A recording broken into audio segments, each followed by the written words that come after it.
Hey everybody! Today I wanted to show you the proper way to hold a knife. I learned this in chef school. You grip the knife right here on the blade itself.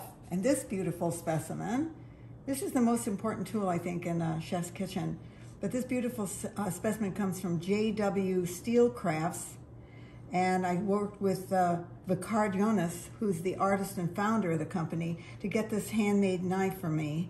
And it came DHL in just a few days after I ordered it. I think it's really beautiful. It fits my hand right. But so this is the way you chop. You know, if we're going to be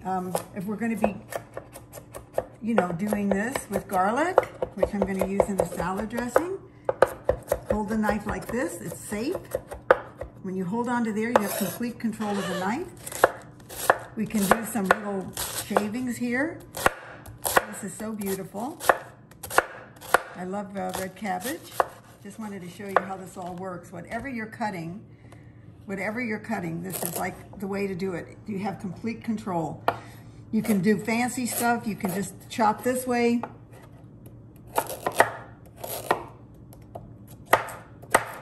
And then here's a yellow pepper. That's it.